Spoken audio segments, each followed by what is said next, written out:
নমস্কাৰ নিউজৰ বাতৰিলৈ স্বাগতম জনাই ষ্টুডিঅ'ৰ মজিয়াত মই পল দাস চাহক আজিৰ বাতৰি যোৰহাটৰ এজাৰণী ঘাটত দলং নিৰ্মাণত নিয়োজিত এজন শ্ৰমিক ভোগদৈ নদীত সন্ধানহীন নিউজ নাৰেক ৰিপৰ্ট যোৰহাটৰ এজাৰণী ঘাটত দলং নিৰ্মাণত নিয়োজিত এগৰাকী শ্ৰমিক ভোগদৈ নদীত সন্ধানহীন কিলাৰত বহি আছিলে তাৰপিছত আৰু মই মানে নোকেনৰ ফালে আহিছিলোঁ তাৰপিছত মোৰ লগত আৰু এজন মানে বোপা বুলি কয় তেনেকৈ আহিছিলোঁ তেখেত পুৰা মানে মদ খাই হেৰি হৈ আছে ফিটিং হৈ আছে তাৰপিছত ক'ত যা বোলে হেৰি মই বোলে ইপাল যাওঁ ইপাৰত পানী যাব নোৱাৰে নহয় আৰু ইপাৰতো 3-4জনমান মানুহ মানে চাই আছে তাহাঁতি মহিলা আছে 2-3মান তাৰপিছত আৰু পুৰুষো 3জনমান আছে ল'ৰা তাৰপিছত আমি বোপা বোলাজনে একদম হাতত ধৰি যাওঁকৈ বুলি কৈ টানি আনিলে তেখেতে নাযায় তাৰপিছত মই আমাৰ ইয়াৰ যিজন মহৰি আছে মহিলাজনে ফোন কৰোঁ বুলি কৈ এনেকৈ সেইকলে গৈছিলোঁ সেইজন মানুহজনে পটক গৈ জাপ মাৰি দিলে দেখিলে জাপ মাৰি দেখিলোঁ মানুহ কি কথা এই ইয়াত দলঙৰ কাম কৰা মানুহ দলঙৰ কাম কৰা মানুহ কিমান মান বয়স হ'ব বয়স কিমান মান হ'ব বয়সটো এতিয়া ইমান মই ভালকৈ নলওঁ বাহিৰৰ মানুহ আপোনাৰ নাম মোৰ 36 নাম পংকজ ভঁৰালী উল্লেখযোগ্য যে যোৰহাট জিলাৰ উপকণ্ঠৰ উত্তৰ পশ্চিম যোৰহাটৰ দগাঁও আৰু উজনি গায়নগাঁৱৰ মাজত ভোগদৈ নদীৰ এজাৰণী ঘাটত নিৰ্মাণ হৈ থকা দলঙত নিয়োজিত এগৰাকী শ্ৰমিক ভোগদৈ নদীত সন্ধানহীন হোৱা ঘটনাই তীব্ৰ চাঞ্চল্যৰ সৃষ্টি কৰিছে পেলাই মই অকণমানি ল'ৰা এটাক ক'লো যে মানুহ এজন বহি আছে চাবাচোন তাৰপৰা সৰু ল'ৰা এটাই এনেকৈ চালে ল'ৰা কেইটামানৰ সৈতে চাই মেলি পেলাই তাহাঁতি ক'লে খুৰী গ'লগৈ তাৰপৰা আমিও ভিতৰলৈ গ'লোঁ তাৰপিছত এই পংকজ ভঁৰালী বুলি এনেকৈ বোপা বুলি মানুহ এজনে এই তাহাঁতি কিবা নিজৰ কামত আহিছিলে ইয়ালৈ আহি পেলাই মানুহজনে এইখিনিতে বস্তুকেইটা থৈ নামি দিলে হেনো আপুনি নাযাব আহক কৰিলে তাৰপিছত মানুহজন মানে এই ইতিমধ্যে মানুহজন নামিয়ে দিলে বোলে নমাৰ পিছত আৰু তাহাঁতি মানে নাওখন আনিবলৈ কৈছিলে কিন্তু নাওখনে আনিবলৈ নোৱাৰিলে একো নাজানো আমি নাজানো মই আজিলৈকে দেখাও নাই তেনেকৈ মানুহজনক দলঙত কাম কৰা মানুহ বুলি কৈছে এতিয়া হয় নহয় ভালকে নাজানো কিমান বয়স গম পাই নি সবিশেষবিলাক আমি নাজানো নহয় ইয়াৰ নহয় নি নাজানোৱে তাৰমানে মই সেইবিলাকৰ বিষয়ে তাৰমানে কি হ'ল মই ভাবিছিলোঁ বঙালী মানুহ এজন তেনেকৈ কেতিয়াবা এদিন আগতে আহি পেলাই তেনেকৈ মদ খাই পৰি আছিলেহি তেনেকৈ সেই পংকজ ভঁৰালীকে খবৰটো দিলত পংকজ ভঁৰালীয়ে মানে মানুহ ঘৰক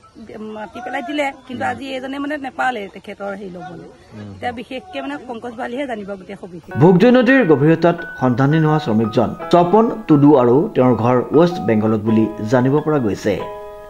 আচ্ছা এই ঘটনাটো মানে ইয়াতে দুজন শ্ৰমিক আছিলে এই দলং নিৰ্মাণ কাৰ্যত তেওঁলোক নিয়োগ হৈ আছিলে এইটো এজাৰণী ঘাট এই দলংখন বনি থকা এজন শ্ৰমিক তেওঁ এইখিনিত ইমান দ মানে কোনো এটা ব্যৱস্থা মানে ইপাৰ সিপাৰ হোৱা ব্যৱস্থা সদ্যহতে টেম্পৰেৰীকৈ কৰি ল'ব লাগিছিলে স্কুল কলেজৰ ল'ৰা ছোৱালীও আছে সেইকাৰণে এইখনত উঠি পেলাই স্কুল কলেজৰ ল'ৰা ছোৱালী ইপাৰ সিপাৰ হয় এটা মানে আমি এপাহতে আমি অনুৰোধ কৰিছোঁ যে এই দলংখন নিৰ্মাণ কাৰ্য সম্পূৰ্ণ হোৱালৈকে ইপাৰ সিপাৰ হ'বৰ কাৰণে এটা অস্থায়ীভাৱে হ'লেও যাতে পাৰ হ'ব পাৰে তাৰ এটা ব্যৱস্থা কৰি দিয়ক আজি এটা এনেকুৱা ঘটনা হৈছে ইয়াৰ এজন শ্ৰমিক তেওঁ ইয়াতে নামি ইয়াতে আপুনি দ মানে 20-25 ফুটৰ ওপৰত হ'ব গতিকে তেওঁ এতিয়া ইয়াতে পানীতে ডুবি পেলাই তেওঁ ইতিমধ্যে মৰিলে আৰু গতিকে আমি যোগাযোগ কৰিছোঁ পুলিবৰ থানাকো যোগাযোগ কৰিছোঁ তাৰপিছত এপ্ৰক্সিমেট 10:30মান বজাতে তেওঁ ইয়াতে মানে পানীৰ তলত সোমাই গৈছে গা ধুবলৈ তেওঁ সিপাৰত কিবা এটা চাব গৈছিলে এই পোষ্টকেইটা কিবা চাবলৈ গৈছিলে তেওঁ ইয়াতে থাকেই গতিকে তেওঁ সেইখিনিতে ঘটককৈ পৰিলে আৰু এই প্ৰত্যক্ষদৰ্শী দুজন আছিলে তেওঁলোকে কৈছে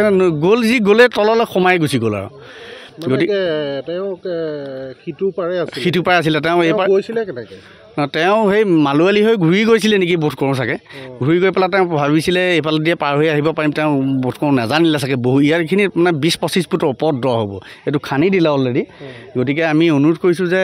এইটো এতিয়া প্ৰথম ঘটনা নহয় আগতেও ভোগদৈ নদীত ভালেকেইজন সলিল সমাধি ঘটিছে গতিকে সদ্যহতে ইপাৰ সিপাৰ হ'বৰ কাৰণে কিবা এটা ব্যৱস্থা যদি কৰি দিয়ে চৰকাৰে আমি আনন্দিত হ'ম তেওঁৰ ঘৰ ৱেষ্ট বেংগল বুলি আমি জানিব পাৰিছোঁ তেওঁৰ সতীৰ্থ এজন আছে লগতে গতিকে তেওঁৰ নামটো এনেই আমি চপন বুলি মাতোঁ মই সদায় আহি তেওঁৰ লগতে হাঁহি ধেমালি মোৰ ঘৰ এই কাষতে গতিকে মই হাঁহি ধেমালি কৰি তেওঁকে মাতি থাকোঁ এতিয়া অত্যন্ত দুখ লাগিছে মানে মানুহজন ঘটককৈ নাইকিয়া হৈ গুচি গ'ল নাই কোনো সন্ধান হোৱা নাই SDRFৰ লগত যোগাযোগ হৈছে আহিছে তাৰপিছতহে গম পাম আৰু সন্ধানহীন হোৱা প্ৰায় 45 বছৰীয়া শ্ৰমিকগৰাকী নিজৰ কেম্পলৈ নদীখনৰ মাজেৰে খোজকাঢ়ি পাৰ হোৱাৰ সময়তে নদীত ডুব যায় গাঁও প্ৰধান হিচাপে ঘটনাটোৰ বিষয়ে ঘটনাটো মই আহিছিলোঁ এগ্ৰিকালচাৰৰ ৰেজিষ্ট্ৰেশ্যনৰ কামত হঠাতে এই নদী পাৰত বিশেষ সূত্ৰে গম পালোঁ এজন ব্যক্তি নদীৰ কিনাৰত পিছল খাই পৰি গৈছে আৰু বৰ্তমানলৈকে কোনো ধৰণৰ মুহূৰ্ত পোৱা নাই ইতিমধ্যে প্ৰশাসনক অৱগত কৰা হৈছে প্ৰশাসনৰ লোক ইতিমধ্যে আহি আছে বৰ্তমানলৈকে পোৱাহি নাই ঘৰ বিশেষ সূত্ৰে জানিব পৰা মতে তেওঁৰ ঘৰ ৱেষ্ট বেংগলত আৰু নামটো এতিয়া ৰাইজে অৱগত কৰা মতে স্বপন টুডু বুলি জানিব পৰা গৈছে বয়স কিমানমান হ'ব তেওঁ বয়স অনুমানিক 45 অনুমানিক এইখন কি জেগা বুলি কয় এইখন উজনি গায়ন গাঁও এজাৰণী ঘাট হয় হয় এই ঘটনাটো এজাৰণী ঘাটতে ভোগদৈ নদী হয় স্থানীয় ৰাইজে এই ঘটনা প্ৰত্যক্ষ কৰি স্থানীয় পুলিবৰ আৰক্ষীক খবৰ দিয়াত ঘটনাস্থলীত আৰক্ষী উপস্থিত হৈ তদন্ত অব্যাহত ৰখাৰ লগতে বৰ্তমান SDRFৰ লগত যোগাযোগ কৰিছে सपन टूडू है उसका नाम सपन टूडू हाँ घर वेस्ट बंगाल हाँ तुमको देखा मैं तो नहीं देखा मैं तो इधर खाना बना रहा था रूम में था अब सुबह मैं उठा 7 बजे उठ के देखा वो नहीं है रूम में अब मुझको ये लोग बोल रहा था कोई बोल रहा था इधर आपका आदमी था डूब गया मैं तो उधर सब्जी बना रहा था अब उठा के देखा इधर निकल के देखा तो नहीं है लोग वो बोल रहा है आपका लोग इधर डूब गया है मैं तो दिखा नहीं डूबा हुआ उस टाइम मैं तो रूम का अंदर ही था वैसा हो रहा था অনুপম বৰাৰ সহযোগত প্ৰশান্ত গায়নৰ ৰিপৰ্ট নিউজ নাও।